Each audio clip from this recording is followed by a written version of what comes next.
Hello, good evening. Please let me know if I am audible to you or not.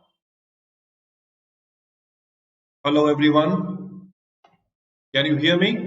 Anubhav Vardhan. Hi, Anubhav. I hope you're doing good. Good evening. Sorry, my audio was on. I am going to talk to you using my mobile phone. I hope you all are doing absolutely fantastic.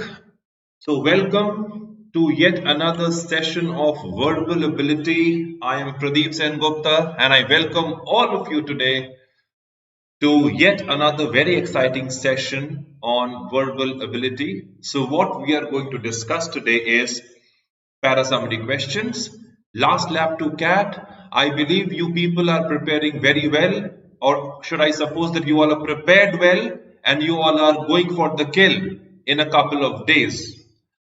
So, with that being said, this is a very exciting session that we have been having for all of you. This entire platform is a dedicated platform to see you through the last round of CAT preparation. Although we have nothing to prepare, it is just a small chit chat and a discussion that we are going to have with you all. Yashasvi has a question over here. Divya, good evening. I hope you're doing good. बहुत ज्यादा परेशान होने की जरूरत नहीं है यशस्वी. If it is single digit score, so बहुतों का आता है, so you are not an exception. The idea is to take your score to double digit. Please check where we are going wrong. हम गलती कहाँ पे कर रहे हैं, ये चेक करना बड़ा जरूरी है. Right? Because until and unless we do an analysis, every mock that you take, taking mock is important, but more importantly, it is for you to understand that every mock needs to be analyzed properly. Right? If we do not know where we are going wrong, we won't be able to evaluate ourselves. Self-assessment is very, very important. Right? Don't be pareshan yaar, koi dikkat nahi hai. Right? It is always we all have a couple of days left. काफी सारे दिन बचे हुए हैं. Check where we are going wrong and which section is pulling you down. Is it the VA section? Is it the DILR section? Is it the quant section? Which section is taking you down? Please check it once, right? And please don't be disappointed. Don't lose heart, right? You are brave. You are a brave man. So don't be, don't be disappointed at all and see where you are going wrong. Okay, so let us come back to today's session. Last lap to CAT. Please check your calendar. Please remember to join us every day at 7 p.m. Good evening, Aprajita. And all our faculty, all our mentors are going all out to give you a perfect hand holding. So today you are with me. I am your mentor, Pradeep Sengupta, for VARC. Tomorrow you have Gaurav sir taking yet another session, a fabulous session on DILR. Vikas sir is with you on the 17th, Modern Math. It is going to be another scintillating session. Gautam sir is there with you and he will be speaking on 2 weeks to CAT. It is going to be a phenomenal session because it is important for you to understand where we are going wrong. As one of you asked me this question that sir galti ho rahi hai, please attend that session. Probably you will get all the answers to your questions and doubts. Saral sir is going to be with you on the 19th, quantitative aptitude crasher, and this is an unmissable session. And 7 days to CAT yet again by Gautam sir. It is going to be absolutely important for you to attend those sessions. It is going to be a psychological upliftment, if you attend Gautam sir's session, you will understand that what are the strategies that you need to have in place when you have just 7 days to CAT. So CAT aa gaya hai, you have to be absolutely ready with your bag and baggage to board the plane. And off you go, take your flight and make all of us proud. Okay. So today's session, what is the rationale behind today's session and how we are going to be placed? The idea is to have all the techniques back in mind, which I believe are long gone and out for most of us. And we are going to talk about the options, the techniques that we have learned so far. We are going to revise the techniques on ParaSummary questions. And we will talk about some plans and tricks about how to go, about how to solve these questions in no time. Okay. So, primarily, you might have observe that हम पैरासमरी questions को छोड़ देते हैं. Most of us, they leave out पैरासमरी questions and they fall back on the traditional RC questions. Remember, these questions are easy to read, it will take less time and it will be easier to answer. Trickier to answer, yes, but if you read properly, you're going to answer these questions easily. Difficult, these questions are difficult, I would say these are tricky. Yes, but most of you may consider the questions to be difficult, but if you read with an analytical bent of mind, if you know where to look at, what to look at and where to look at, these questions become relatively easier, right? Many of you would think, sir, kya karenge attempt karke, right? So let's leave the question. I do not think you should leave this question out. Remember, 9 marks are quintessential, right? You cannot afford to lose out on those 9 marks, right? And it will be a key differentiator to your overall CAT percentile. So attempting ParaSummary questions from my side is a big yes. You should not be leaving this section out. Aprajita, very good evening. I hope you're doing good. Okay. Now let's talk about some other aspect of ParaSummary question.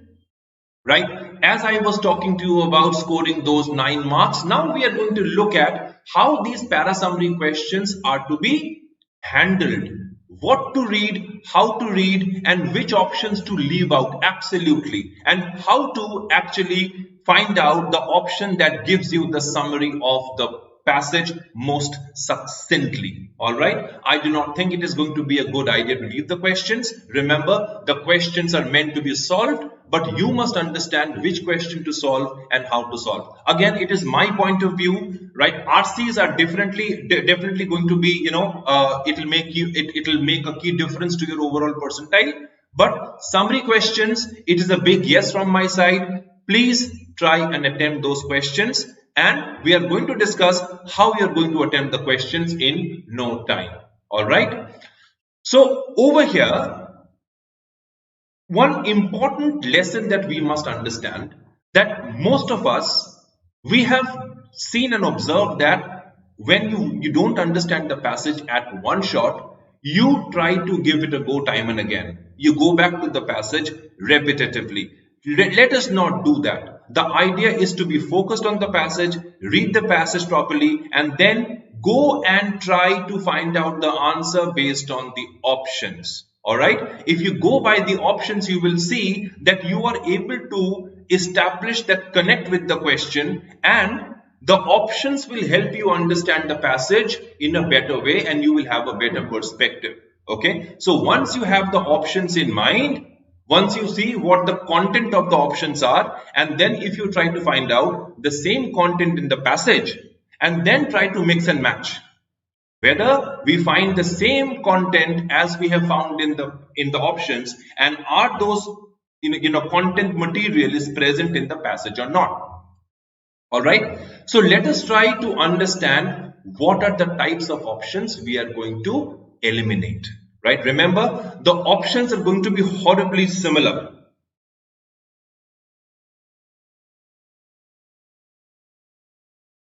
Anubhav says, want to hear your approach on Villiers-Packard question on summaries. Right? Well, I will try to show you some questions. Anubhav, let me see if I have those questions with me. If not, I will try to come back with yet another session with those questions. Don't you worry. All right? Okay.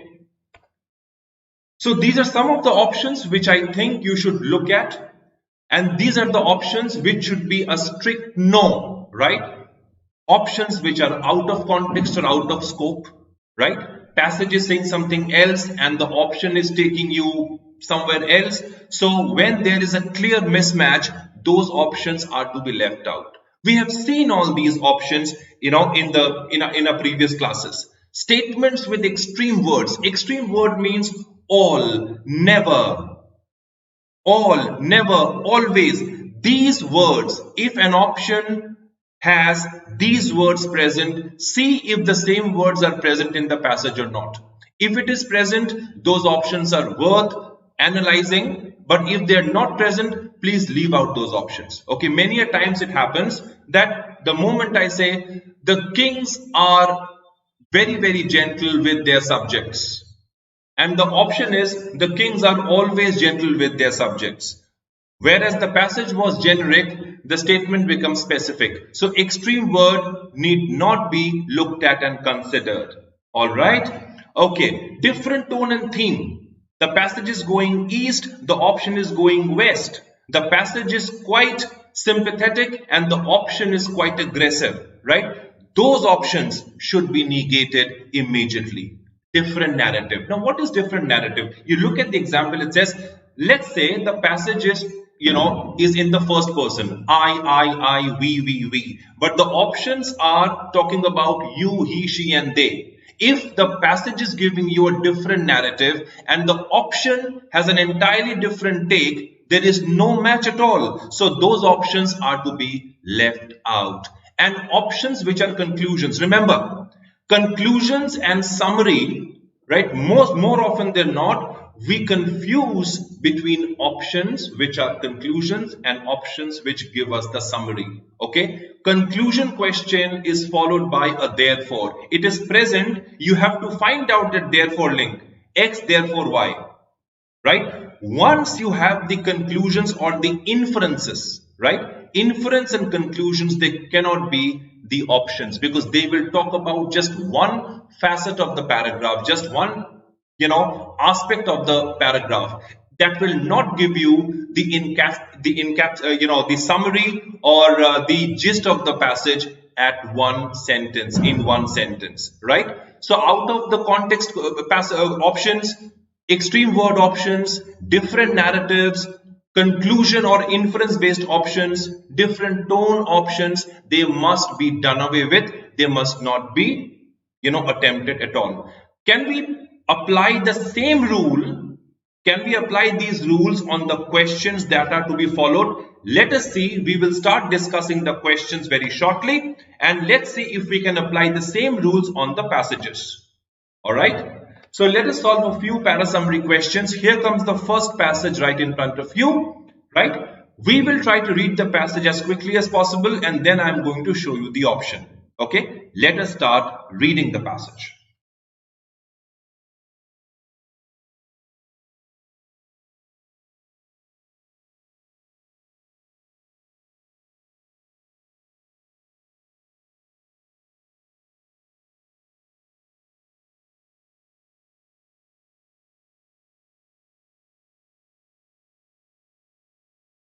I hope the slide is visible to all of you there.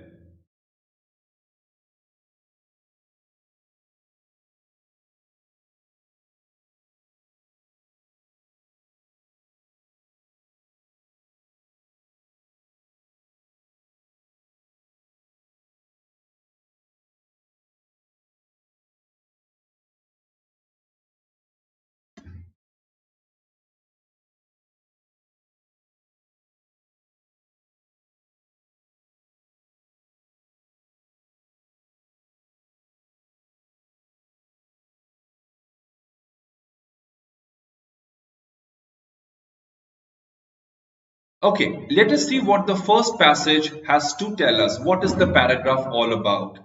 It talks about after years of envelope pushing, right? This is a term used for something that you do, something, you are doing, you're going beyond something to do, you're doing anything new, but it is not acceptable.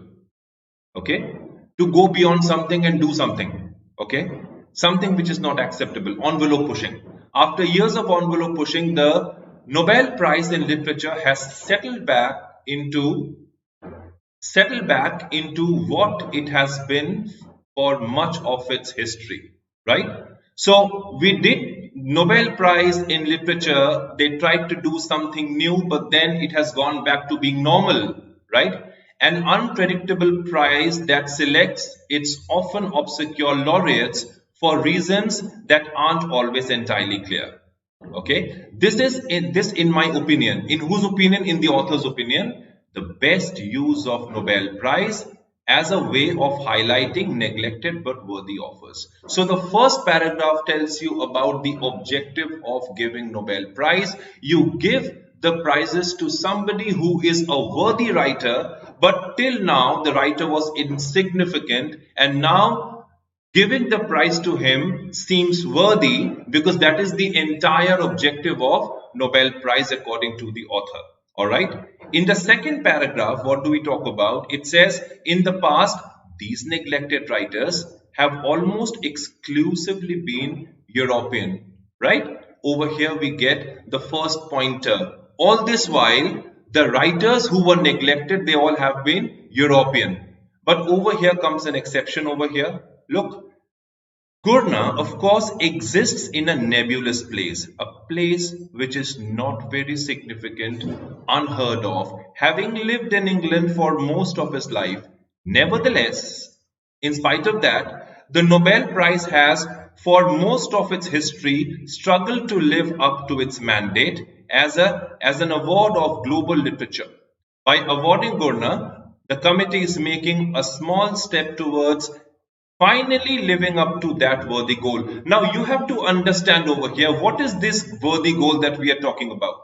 What worthy goal? If you look at these two lines, the Nobel Prize has for most of its history struggled to live up to its mandate. What was it? An award for global literature. So this is the sum and substance of the passage. The prize or the award should be given for achievement in global literature, and not only to the Europeans but the other guys who are also worthy enough to get the Nobel Prize. This was the gist of the passage. Now let us look at the options. If you want me to take you back to the passage, I'll do so. Look at the options. Read the option and tell me which option do you think is going to be the right one.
Okay, let us look at the options one by one.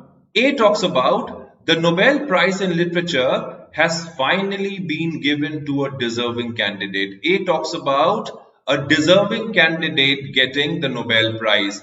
B says the best use of Nobel Prize is to focus attention on neglected writers. If you go back to the passage, you will see that, right? The author says, in his opinion, the best use of Nobel Prize is what? As a way of highlighting neglected but worthy writers. Can this be the encapsulating point of the passage? Can this be the mood point of the passage? If you compare these lines with these, right? The last couple of lines talks about the sum and substance of the passage. What is the objective? The objective was the Nobel Prize as an award for global literature, and to be given to the ones who are worthy enough and who would not just be Europeans. 3 points are coming out from the passage. Not just the Europeans, the prize to be given to the worthy laureates, and it should live up to the standard of being called global literature. With that being said, if you look at this option, B just captures one of the features. The answer over here should be D. The Nobel Prize has lived up to its goal of awarding the best global literature by awarding the prize to Gurna. The Nobel Prize has lived up to its goal of awarding the best in the global literature by awarding the prize to Gurna. So this is what the objective of the Nobel Prize is. C talks about, by awarding the Nobel Prize to Gurna, the committee has set right many years of envelope pushing. This is also one negative aspect of the entire phenomena, which has been talked about just slightly in the very first line. All right. The option that captures the essence of the passage is D, not A, B, C, and you know the reason why. All right. Now, if you go by the options and go back to the passage, look at the points mentioned, see which points are woven very finely and it can be made into a perfect garland. D happens to be that option. All right. Rishabh, you got it right. Aprajita got it right. Pratik, absolutely correct. Priyanka, fine. Exquisite answers. So we have solved the first question successfully. Can we look at the second question?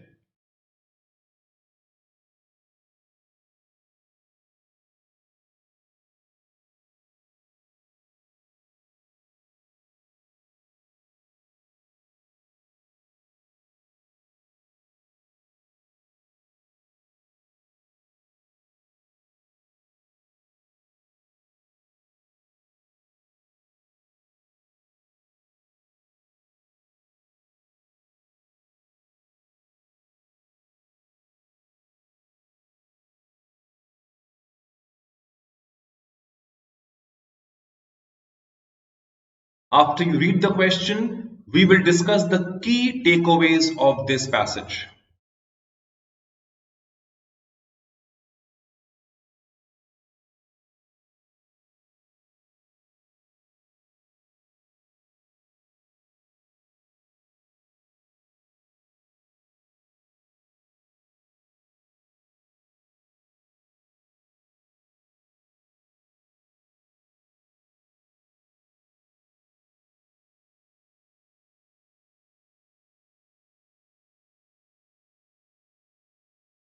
Anubhav, I am going to underline the main points for you. Don't you worry.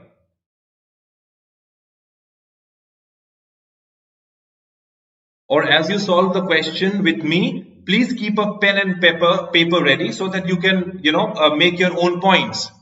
So that when we discuss the questions eventually, we can see how many similar points we have been able to highlight.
All right, let us quickly look at the passage.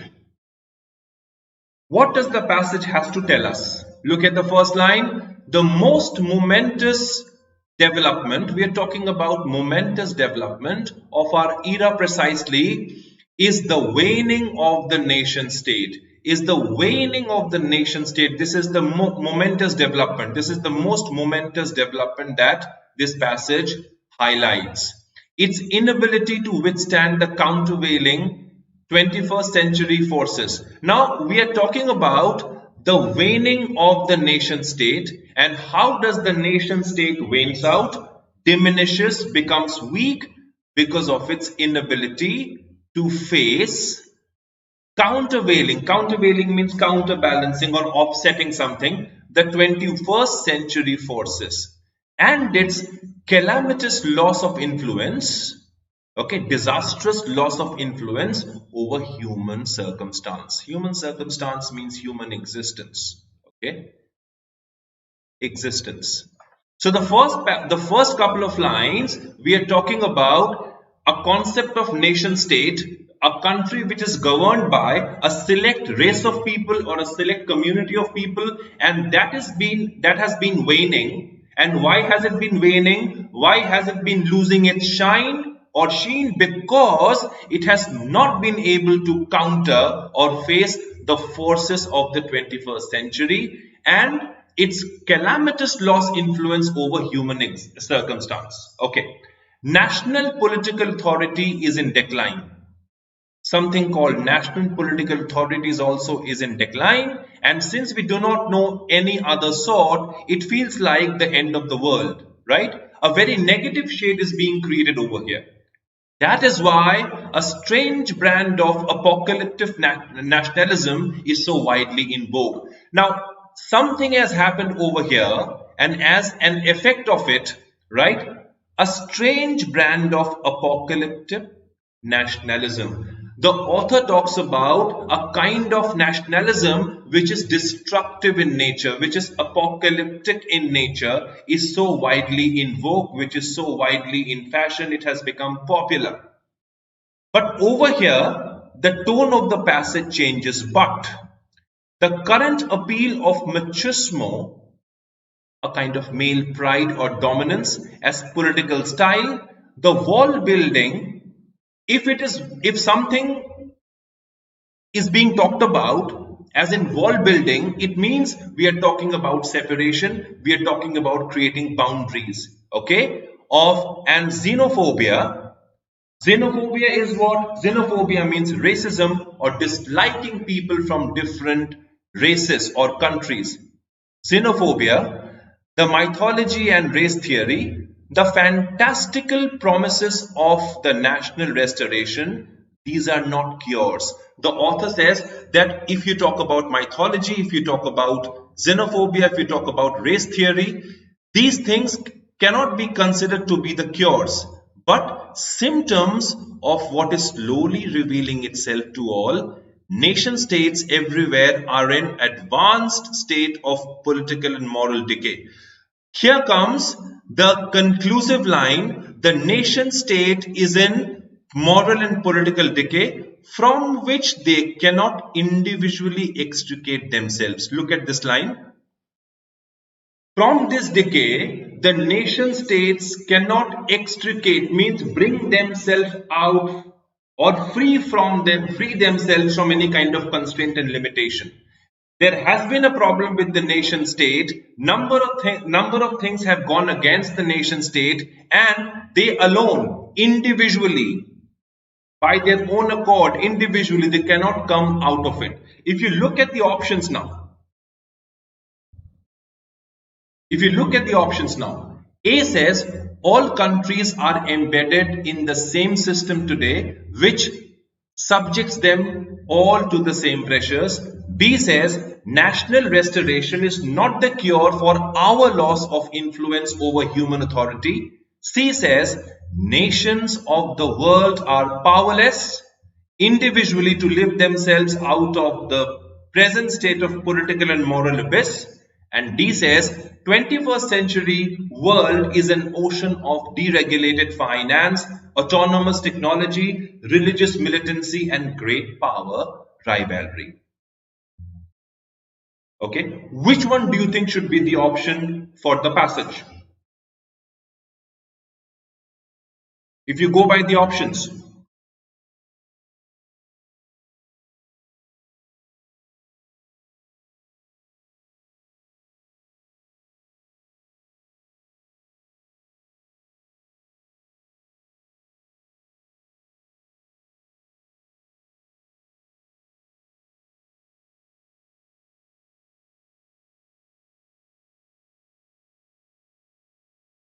if you look at the passage very carefully, what are we talking about? We are talking about nation states The moot point is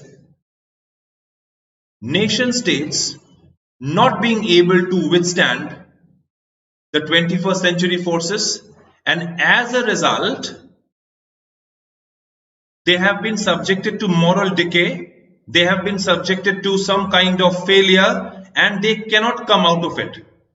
Individually cannot extricate themselves. So if you look at the passage carefully, the answer should have been C. Nations of the world are powerless individually to lift themselves out of the present state of political and moral abyss. Exactly the point which we have discussed in the passage. D gives you an entirely new thought. We are talking about deregulated finance. Nowhere in the passage do we find a mention of this. Autonomous technology, religious militancy, and great power rivalry. Are these things being discussed in the passage? No, they are not discussed in the passage.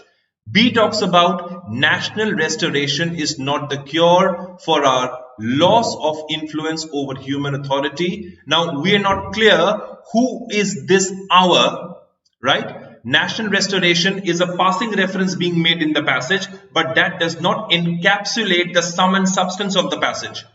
A talks about all countries being embedded in the same system today, which subjects them all to the same pressure. Now this subject them all to the same pressure, all countries are embedded in the same system. This is very confusing because over here we are talking about nation state, their debilitating condition, and they are not being able to come out of the political and moral abyss. Out of all these four options, C should have been the best option. Okay, so now you have been able to understand by these two questions that if you go by the options and try to connect the dots with the options, with the points mentioned in the passage, you will see that answering the questions will become very easy. Summary questions are not tough. It becomes tough when we don't apply ourselves and we don't understand the points which are being discussed in the passage. All right, I hope these two questions are clear to you. Can we move on to the next question quickly?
Mohammed Dabhan is asking me, sir, when I go through the passages, sometimes I am stuck with how to find the meanings of the passage, or what should I read, or go for the main point or not? How can I overcome this problem?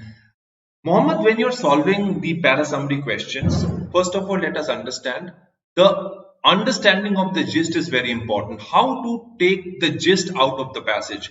That happens in two ways, right? Suppose you go through the passage, you don't understand the passage. It happens. It can happen with anybody and everybody, right? The passages sometimes become so abstruse that we fail to understand the essence of it. But don't lose heart. Go to the options. Sometimes it happens that when you read the options carefully, the options give you an idea as to what you should look for in the passage. That is why going by the option becomes all the more important, right? No need to go back to the passage after you have read it for the first time. Well, if you want to go back to the passage and time allows you, might as well you can do that. But read the options carefully. That probably will help you understand the summary, right? Just reading the passage will not help. Connect the dots. How the options are going to help you understand the summary of the given passage. I will try to explain this with the help of this example, with this example, okay, with question number 3. Let us discuss the question.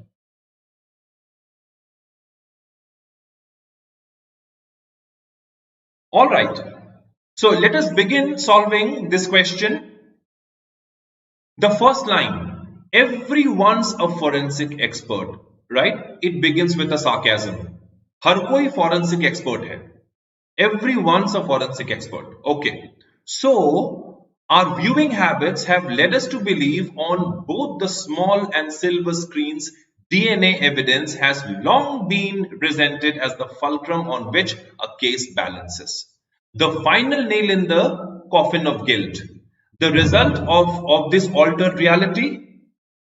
Illogical or inadequate questioning from lawyers and unrealistic expectation from the juries. Now, what are we talking about? We are talking about forensic experts or being forensic experts or the science of forensics. All right. This is a science passage wherein we are dealing with the intricacies of forensics. So it says everyone's a forensic expert. How do you know? It talks about our viewing habits. Right? What we see have led us to believe on both the small and silver screens. What are we talking about? We are talking about viewership on the smaller screen and silver screen. And what do we see? DNA evidence has long been presented as the fulcrum on which a case balance. Means a most important point or most important evidence considered in crime. All right, and the case or the fate of the case balances on the DNA or the forensic studies or the forensic discoveries. It is considered to be the final nail in the coffin of guilt. It is considered to be the final nail means once the forensic reports are out, you can nail the criminal, right? Second passage talks about far from being the climactic clincher in murder trials. When you talk about forensics, right? What was the projection? The projection was forensics being something very wonderful, and now we are talking about the ground realities. Far from being the climactic clincher in murder trials, forensic science is what? Complex and laborious, unlike what we have seen in the first paragraph. All right, and is often put to use in far more prosaic settings in the criminal court. Certainly for forensic specialists, the reality is far more grit than glamour, right? It is the grit or the courage that is involved in forensics, and glamour is not the quotient that we should be looking at. Okay, so it is a reality check for us. With work more likely being characterized by delays, okay, the results may be delayed. It might lead to frustration and contamination. An estimated 300,000 backlog cases across the USA alone is cause for concern. This comes to you as an example, right? This is the supporting idea and the cause and what happens when delays happens in forensics. Okay, can we look at the options?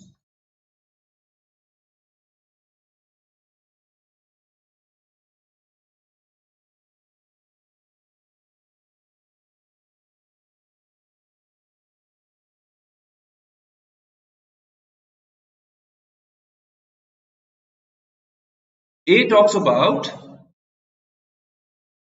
the real nature of forensic science is complex and cumbersome, unlike its glamorous version in the movie and television world. B talks about our viewing habits have resulted in everyone being a forensic expert. C talks about a huge backlog of cases is a testimony to the state of forensic science in the USA and details you forensic science is used in many other settings than the criminal courts as portrayed in the small and silver screens. What is your option? Pratik says D, Aditya says A, D. All right.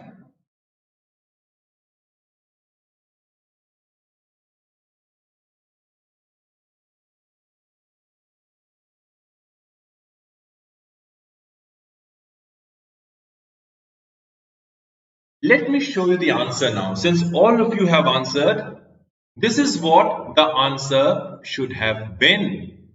Unlike nature of forensic science is complex and cumbersome, unlike its glamour version in the movie and television world. The real nature of forensic science is complex. And this is what we have been talking about in the passage. And the very first part of the passage talks about how viewership of television and cinema has formed our opinion and view about forensic science. Isn't it? So A should have been the option. B, C, D are out because they don't encapsulate the gist of the passage correctly and rightly. All right. Most of you got this one right. It has to be the first one. A is the answer. Right. Mohammed Naban, I believe you have got your answer now. This is how you should be looking at the questions. If the passage does not help you, take the help of the options and you will get your answers right. Okay. And most of the time, this has proven to be the magic while solving the ParaSummary questions. All right. With that being said, let us attack one more question, guys. Let's look at this one. Pratik says, why not D? Okay, let me take you back to the question, right? Look at the language of D, Pratik. What does D say? D says, forensic science is used in many other settings. Do we have any information on this, Pratik? Many other settings?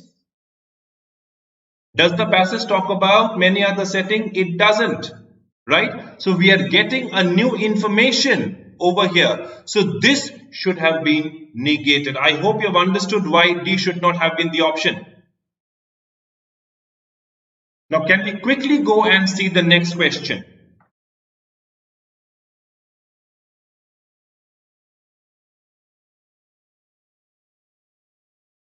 Please read carefully.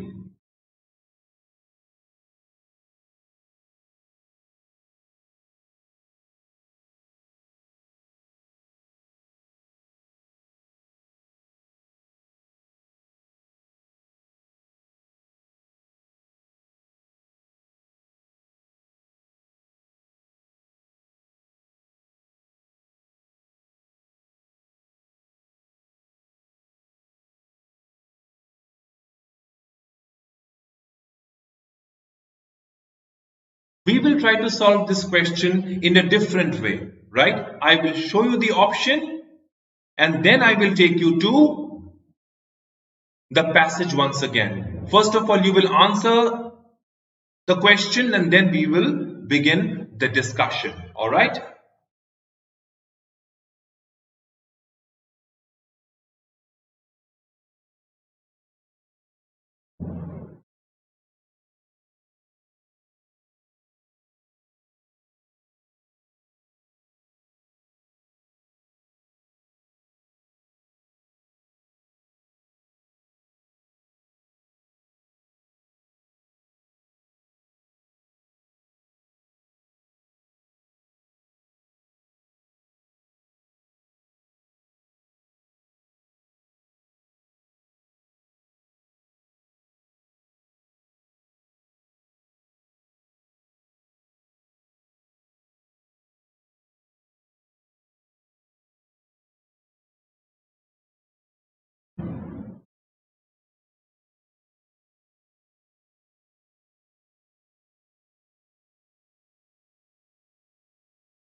I hope you have made your points. Let me take you to the options now.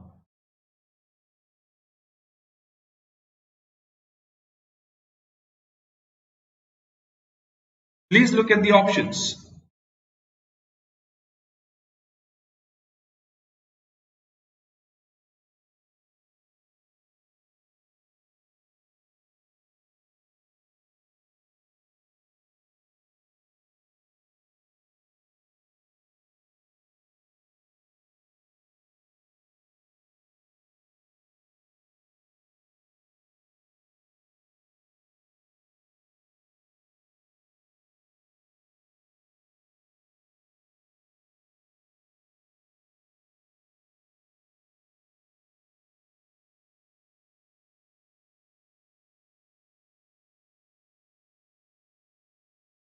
Please read the questions, the options carefully. Please key in the right option or the option that you think should be right, and then we will start the discussion. All right?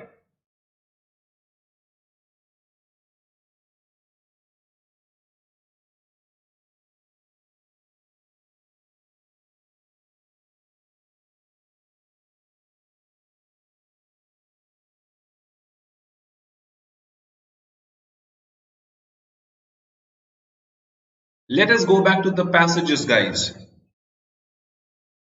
These lines tell us something. They give us information. Look at how the lines begin. As the world continues to urbanize, sustainable development depends increasingly on successful management. The world continues to urbanize. Sustainable development depends on what? Depends increasingly on the successful management of urban growth, especially in low income and lower middle class income countries where the pace of urbanization is projected to be the fastest. So in these countries, the countries which are in the lower income category or the countries which have the middle income population, these countries, they have the fastest pace of urbanization. All right. Many countries will face challenges in meeting the needs of their growing urban population. And what are the needs? Housing, transportation, energy system and other infrastructure, as well as for employment and basic services. And what do you need for employment and basic services? Education and healthcare. Integrated policies to improve the lives of both urban and rural dwellers are needed. Now pay attention over here. What are needed? Integrated policies are needed. Okay. While strengthening the linkages, while you strengthening what? The linkages, the connections between urban and rural areas, building on their existing economic, social and environmental ties. To ensure that the benefits of urbanization are fully shared and inclusive policies to manage urban growth need to ensure access to infrastructure and services to all. Now we are talking about a couple of things over here, right? We are talking about what? We are talking about rapid urbanization. It will pose a sustainable development challenges, especially to whom? The low income and middle income countries.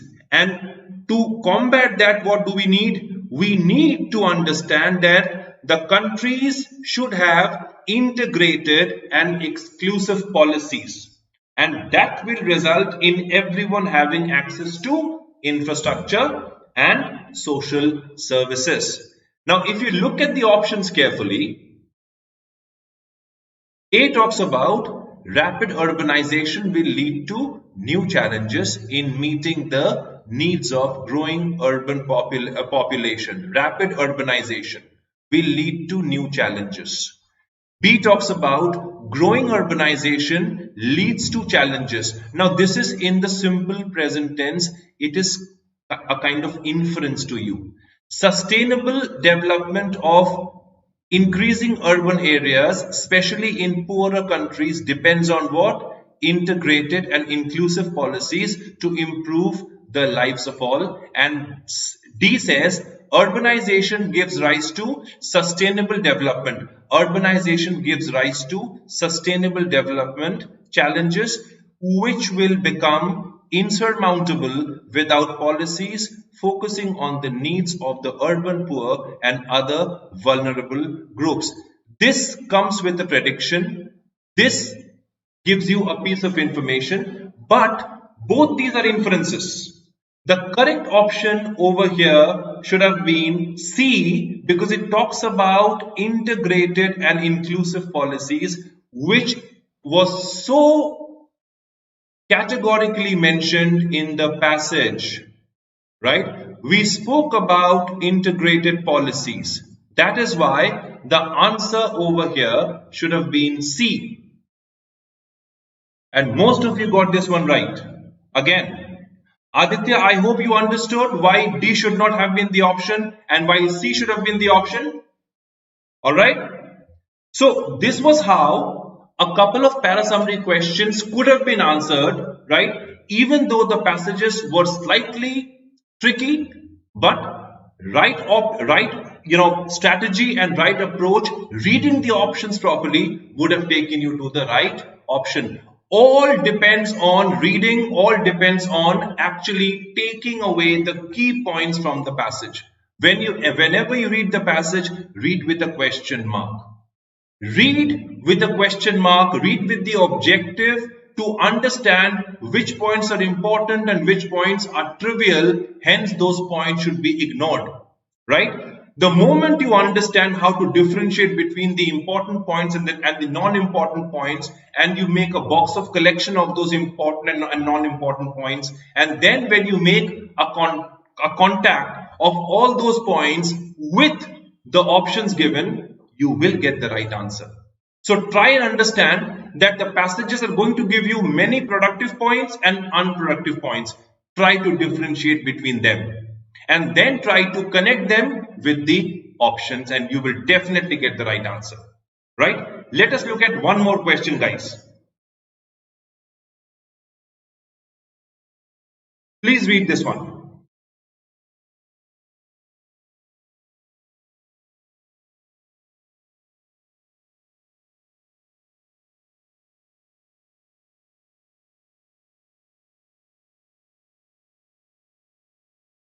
Insurmountable means that which cannot be overcome, right? It is difficult to overcome a problem that is insurmountable. Okay, now let us look at the options.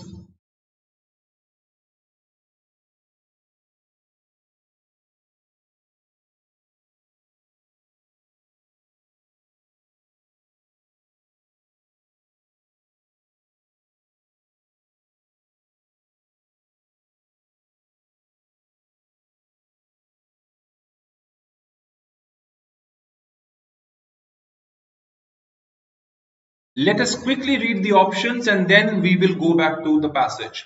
A says, Hegel's dialectic is complicated and offers illumination through discussion. B says, Hegel's treatment of philosophical topics captures the reality we live within. C says, Hegel's prose is turgid but well worth the effort. And D says, Hegel's philosophy emphasizes on the interconnectedness of concepts which formal logic does not capture. If you go back to the passage, now that you have understood, now I hope you have taken the key words from the options. A talks about dialectic being complicated. It offers illumination. B talks about treatment of philosophical topics, captures the reality we live within. C talks about the prose is turgid, not very clear, but well worth the effort. And D talks about his philosophy emphasizes on what? The interconnectedness of concepts which formal logic does not capture. Now, if we go back to the passage, you will see that if you start reading from the beginning, all of you have answered D. Now we will check whether it is D or not. You people are very confident. Let us see what the answer should be. Hegel has tremendous insight into the structure of philosophical problems. His dialectic, which so often poses a problem for interpreters. Can we leave this out? Try to strike off the sentences which are not important. His dialectic is fueled by the insistence that no concept stands alone. No concept stands alone. What does it mean? The dialectic is the search for the broader context within which some target concept. Every concept comes with a sub-concept. All right. Whether it be a highly abstract concept such as being, or a concept which a more specific application such as a work of art or legal person can best play its role in capturing the reality we live in. This is one side of the story. The target concept can only do its job well in the company of other concepts. Please pay attention to this line. The target concept can only do its job well in the company of other concepts. No concept can stand alone, right? Look at the connection, which in turn leads us on to still others, and this leads us to some more concepts. Okay, these are not relations captured in formal logic. These are not captured in formal logic. When I turn to Hegel's treatment of some philosophical topic, illumination emerges from his discussion, unraveling, discovering, or bringing to the fore. His turgid prose turns out to be worth the effort, affording us glimpses of how things hang together that others miss. Now, over here, try and understand, right? Out of so many points, point number X, point Y, point Z, look for XXX, look for YYY, look for ZZZ. The majority of the points talking about a topic will be the summary of the passage. Look which points have been repeated, the points which can be, connected to each other to give you the gist of the passage. While the other options, the other lines, they have been mentioned, the other points have been mentioned, but they have just been a passing reference. But when you look at the third line, no concept stands alone. When you look at the next line, within which some target concept, when you look at this line, can best play its role in capturing the reality we live in. The target concept can only do its job well in the company of other concepts. We are talking about concepts being present, many concepts being present, and all the concepts are interrelated. No concept can stand alone. That should lead you to option D, and most of you got this one right as well. Hegel's philosophy emphasizes on the interconnectedness of concepts which formal logic does not capture. This best encapsulates the essence of the passage. C talks about the prose being turgid but well worth the effort. What kind of effort? Just one point in the passage. Hegel's treatment of philosophical topics captures the reality of we live in, right? Again, just one-sided approach to the passage. Hegel's dialectic is complicated and offer illumination through discussion. This is not what the main point of the passage was, right? It was about the interconnectedness of concepts which formal logic does not capture. This should have been the answer. Now you know why A, B, C can be done away with and why D should have been the answer. All right? With that being said, can we look at the next question? Please remember, the questions are going to be absolutely interesting. No question is boring, right? It is just that we should be able to apply ourselves to the questions to get to understand the essence of it. Okay? Let us look at question number 6, guys, and please read this question very carefully.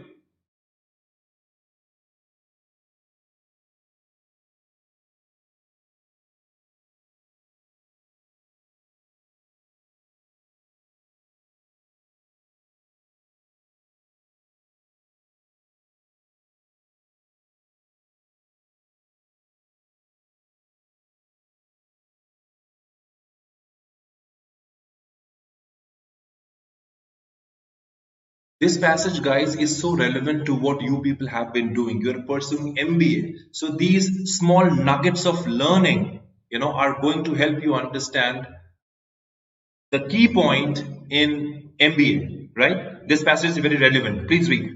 Okay, so can we look at the passage together? Let's read the passage together. What does the passage tell us? It begins with how you lead.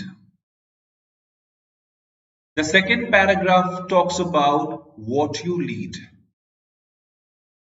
Right? So let us read the paragraph slowly. It says how you lead makes the distinction between forceful and enabling leadership.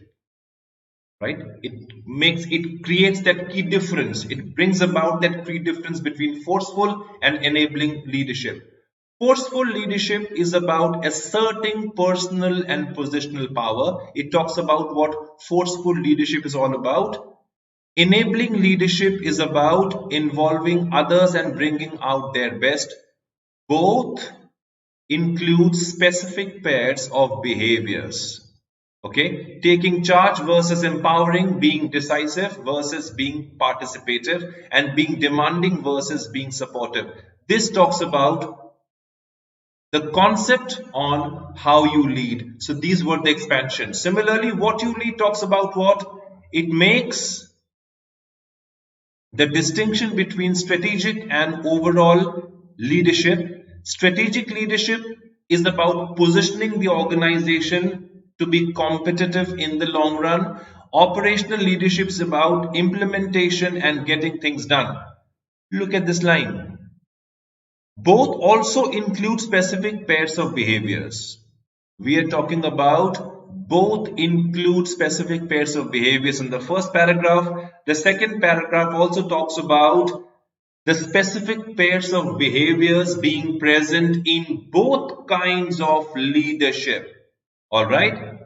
Setting direction versus driving execution, growing the business versus focusing resources and stuff. The last para, the first step towards helping leaders develop versatility is assessing their current ability to use an effective mix of the above behavior. Now you have underlined all the important points in this particular paragraph. We talk about how you lead in the first para, we talk about what you lead in the second para, and we talk about all the major ingredients of what you lead and how you lead. And finally, we conclude the paragraph by talking about the requirement and the essence of versatility that is needed in order to have an effective mix in both kinds of behaviors. Can we look at the options? And this time we are not going to go back to the passage.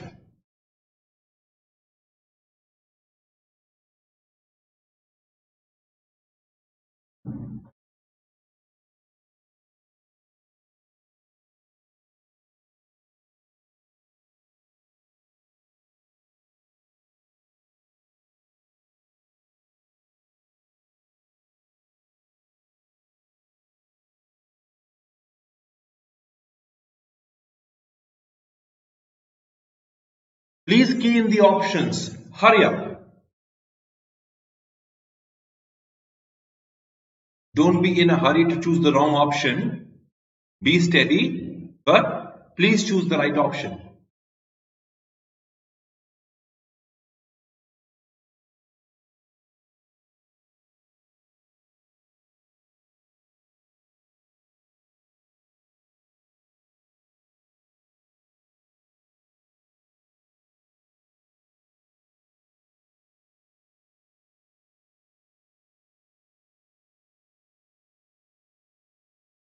All right, let me show you what the right option is, guys. It is B, and guess what? All of you have got this one right. I hope you are enjoying the session. See, summary questions are not hallucination. Summary questions are easy to answer. The only point is that you have to apply yourself on the questions. You have to apply yourself on the questions.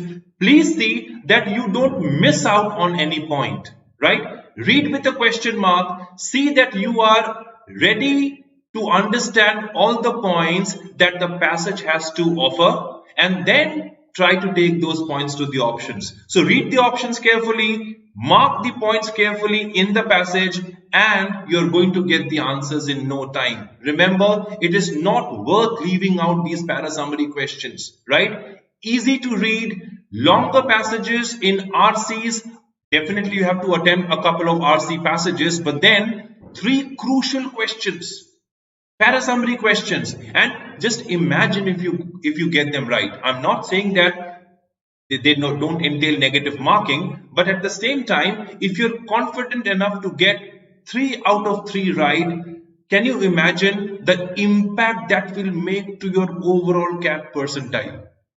Just answer this question. Can you afford to miss out on these questions? So, thoda sa mehnat kar lenge. Let us read the passages carefully, and we are going to go for the kill. Those crucial 9 marks are very important, right? So I always tell my students, I request all my students, please do not leave these ParaSummary questions.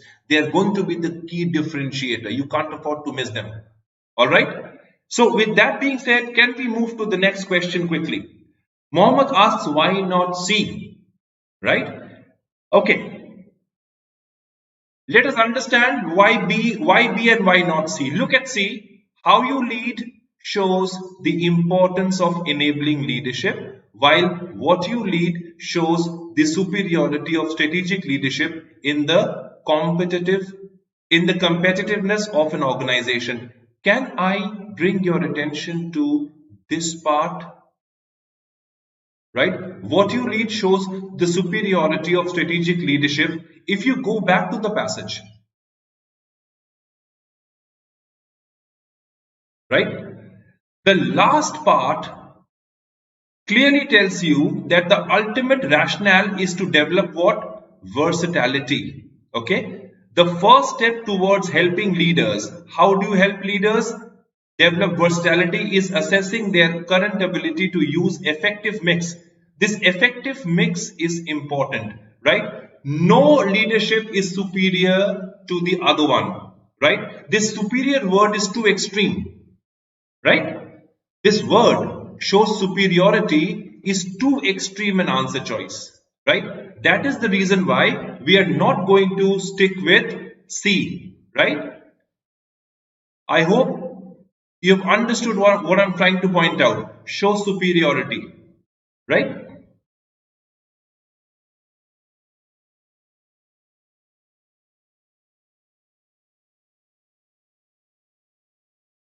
This point should have been looked into, guys. But indeed, there is points included. Let us look at D also. An effective mix of enabling and strategic leadership behaviors win over forceful and operational leadership in contributing to versatility in leadership. If you compare B and D, let us talk about B and D. B says versatility in leadership is developed using what? A judicious mix of how you lead and what you lead. We are talking about mix present in the passage. We are talking about versatility present in the passage, and the mix of both how you lead and what you lead. But if you look at D, right, it tells you an effective mix of these two win over. You are actually creating an inference. Does it win over forceful and operational leadership? You cannot judge, you cannot say. You cannot be absolutely definitive about it.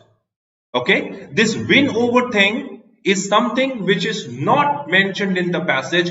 We are drawing an inference, and you cannot draw an inference. You have to summarize the passage. You cannot draw an inference. Right? Ram went to Lanka, defeated Ravan and came back. Okay? And came back. You cannot say Ram did the right thing. This is inference. Okay? Ram went to Lanka, defeated Ravan and came back. So it talks about the journey of Ram going to Lanka and coming back. Right? You cannot draw an inference over here. This draws an inference. And winning over thing is not there in the passage, so we cannot infer it. Right? There was a very slight difference between B and D and B and C. Okay? So if you compare C, D and B, B just talks about what is effective mix what is versatility, and how these two things are important to connect the two kinds of leadership.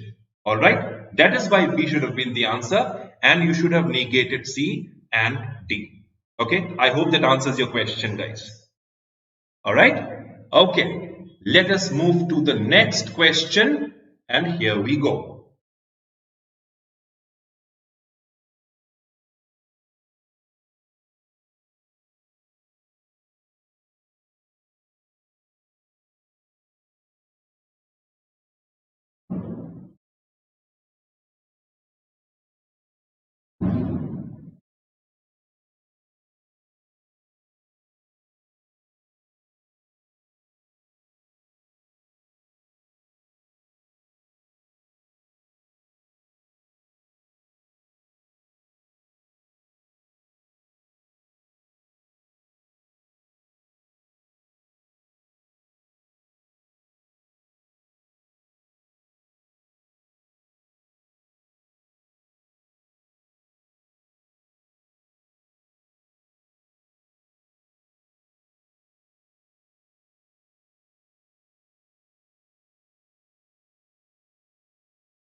Anubhav says, sir, if you find the right answer, say while reading option B, should you be double sure by eliminating the other options? In any which case, Anubhav, you have to eliminate the options.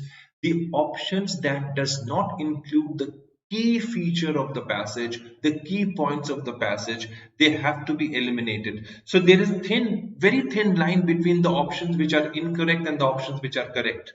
Right? That is why you can only be absolutely sure about the passage after you have read the passage carefully, analyzed all the points mentioned in the passage, and you have been able to compare the points mentioned in the passage with those which are mentioned in the options. And if there is a parity, if there is any kind of equilibrium present in the option, only those options can be the gist of the passage. Otherwise, all the options, they seem to be true or correct. How do you differentiate? You differentiate only with a careful analysis and reading.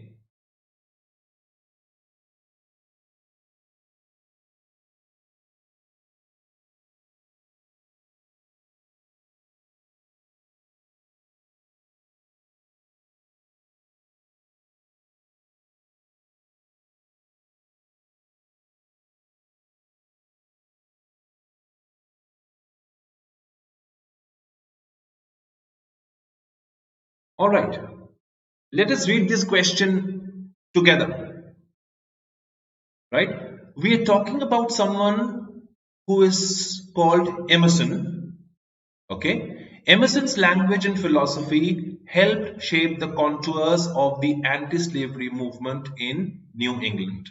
As Bostonians' dislike of slavery began to grow into active disobedience to the laws that supported it, many turned to Emerson's idea to understand their actions. So we are getting a couple of inputs from the first couple of lines, right?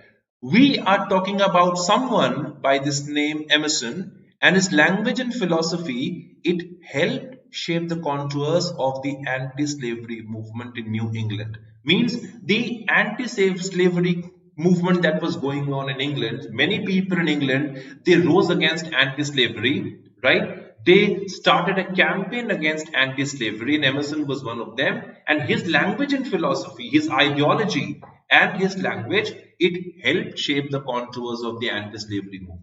He was a big reformist, so to speak of. As Bostonians, means the people in Boston, Boston is a place, as Bostonians' dislike of slavery began to grow, what happened after that? Into active disobedience to the laws. They literally started refuting the laws. They literally started standing against the laws because they were against the anti-slavery movement. So they wanted to bring in some kind of anti-incumbency in the system, right? Disobedience to the laws that supported it. Laws in New England that supported anti-slavery, right? These people rose against those laws, right? Many turned to Emerson's idea to understand their actions. So look at Emerson's idea, right? Those ideas started getting followers. Emerson, was followed by many, the guys who were against, the people who were against who were for the anti-slavery movement, all right? This happened even as Emerson frankly disliked the insincerity and bad faith of many reformers, which means, now this helps you understand that there were many reformers besides Emerson, but there were a few reformers, right, whom Emerson disliked because of their insincerity and bad faith. Okay, so it clears one doubt that Emerson was not the only reformer, but there were many reformers in those days. All right. Then it says, ultimately, through examples such as the militant abolitionist John Brown, abolitionists are those people who want to abolish a system, and Emerson was one of them.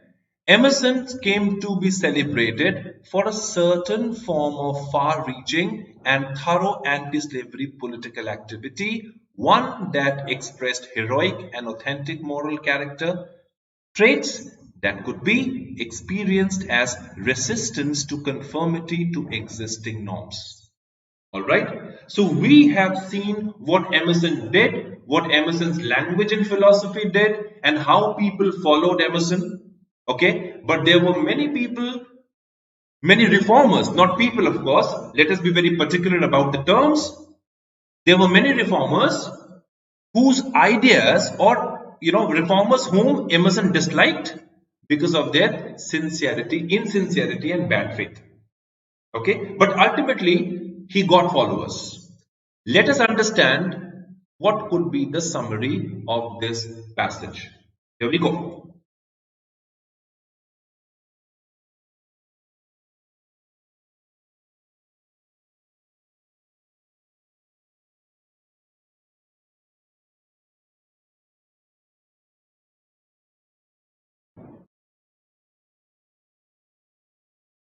Now, can we be double sure about the options and the passage?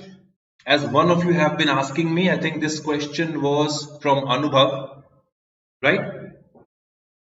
Let us stick to what we have been discussing, Anubhav, and let us see if we can manage to find the right answer.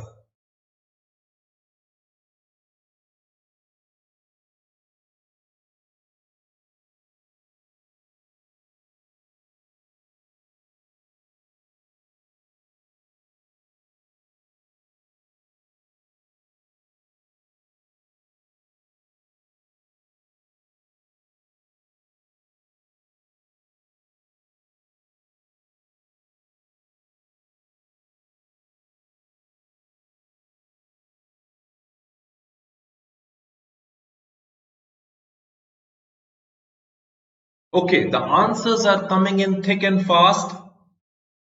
Travels with Ravi, A, Aditya, D, the Greek god C, VM, C, all right. Now, you people probably might have come up with extremely sensible propositions. I don't know what your basic groundings were, what your reasoning, how did you reason out with the options? Let us try and figure out each and every option step by step. A says, Emerson was a valuable and radical New England abolitionist, which is very, very clear from the passage. Right? Which is very clear from the passage. Yes, he was a valuable and radical New England abolitionist. B says, despite his disapproval of many reformers, Emerson helped them with his anti-slavery ideas. Emerson helped them with his anti-slavery ideas, right? Ultimately bringing about revolutionary anti-slavery political movement. This has all the points that the passage talks about. Okay. 3 says, although many anti-slavery reformers of his time didn't deserve Emerson's help, hang on. It says didn't deserve Emerson's help.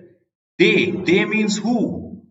These reformers turned to his ideas, they supported his ideas and helped make Emerson the popular anti-slavery reformer he eventually became. Now, according to C, these reformers made Emerson popular. Can we get this idea in the passage?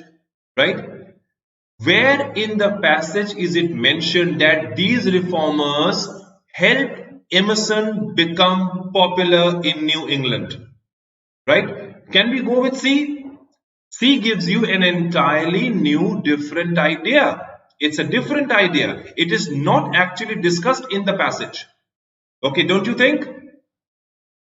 Now, if you look at D, it says it was Emerson's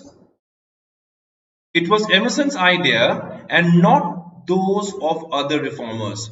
Now, hang on over here. Emerson was one of the abolitionists, and these reformers were against and they actually brought about the anti-incumbency. We cannot say that these reformers did not do anything. It was just Emerson and not those other reformers that shaped the anti-slavery movement. How can we conclude this? Can we conclude this? Can D be the answer? Now let's talk about, now we know that C and D cannot be the option. Let us look at B, let us look at A. B says, despite his disapproval of many reformers, Emerson helped them with his anti-slavery ideas. Please, I would like to draw your attention to this part. Despite his disapproval of many reformers, the passage talks about Emerson's dislike for insincerity and bad faith, right? Dislike and disapproval, they are not the same thing. Please get that very clearly. Disapproving tone, the passage does not have disapproving tone. So, although this option has all the key points which you required, which we needed, but just because of this word, a small word, his disapproval of many reformers, he did not disapprove of any reformer in the passage. So B should not have been the option. The answer is A. Right? This should have been the answer, guys. A is the best option to choose between B, C and D. Among B, C and D, we know that these options don't fit the bill. A, although it is a one-liner between A and B, A should have been the choice. B should be negated just because this point which is mentioned in the passage. I hope you have understood why A should have been the answer and not B. Alright? Yeah, this one was tricky. Vismay, I understand it was tricky. So the idea is to understand what exactly are we reading, right? You have to read like an editor, right? Become a sleuth, a detective, right? Please try to brush out all the points which are not significant or appropriate and it does not go with the tone of the passage. All right. On this ground, you should negate B. A should have been the right option. All right. So let us look at one more question without any further ado. Here we go. Let us see, guys, what this question has to dish out. How does it begin? It says, the US remains the global leader in space by most metrics. Okay, point number one. US remains the global leader by most metrics. In what? In space. All right. But China is methodically advancing its own ambitious space agenda at a quickening pace, blueprinting and carrying out a succession of robotic interplanetary forays to destinations such as the asteroid belt and Jupiter, as well as a sample return mission to Mars. Led into the mix is China's 5-year plan for moon exploration, which in a recent announced partnership with Russia would lead to both countries jointly building an international lunar research station that would be tended by human crews. Can we look at the options quickly? All right. Let us see what the options are. A says the US remains the global leader in space, but China is catching up fast. If you go back to the passage, we have spoken about China methodically advancing its own ambitious space agenda. This does not tell us whether China is catching up fast or not. This is just an inference, guys. Okay. B says China in partnership with Russia will be able to challenge. You cannot make a prediction in summary based questions. Okay, look at the tense being used. Again, you are drawing an inference over here, right? You cannot make predictions. C says the US is the world leader in space, but China is advancing its own space agenda at a rapid pace. Exactly the lines which are mentioned in the passage. Look at D. China's 5-year plan for moon exploration, which in a recently announced partnership with Russia, would lead to both countries jointly building an international lunar research station. Would lead to, how can you make predictions? That would be tended by human crews, would successfully challenge. Now when you look at these points, would lead to, would successfully challenge, right? You cannot make inferences, and that takes us to option C, that this gives us the best gist. This gives us the essence of the paragraph. The US is the world leader in space, but China is advancing its own space agenda at a rapid pace. Okay. Yeah, so you, okay, Novo Master, D is same as B. Can you look at D and, you said, okay, which one? D is same as B? D is same as B on what ground? D gives you a different content, B gives you a different content altogether, right? Have you understood this? B talks about China in partnership with Russia will be able to challenge the US space supremacy. Over here we are talking about would lead to both countries jointly building an international lunar research. These two are different, but thankfully these two are not the essence of the passage. They are not the summary of the passage. It has to be the third one, that is C. Okay, that brings us to the end of today's session, right? Again, please remember there is no need to leave the questions if you can do them with confidence. Don't waste your time reading the passage again and again, and you just can't afford to miss those 9 marks in ParaSummary questions, because remember, they may become a key differentiator to your overall percentile, right? Read hard, read with better analysis, and I hope you will get the answers right. Okay, so tomorrow we are meeting once again at 7 p.m. with yet another exciting session. Do stay tuned, and please subscribe our channel and share it with your friends. Join our Telegram group so that you don't miss out on notifications. Thank you. See you once again. All the best with CAT, guys. Okay? Thank you so much and good night.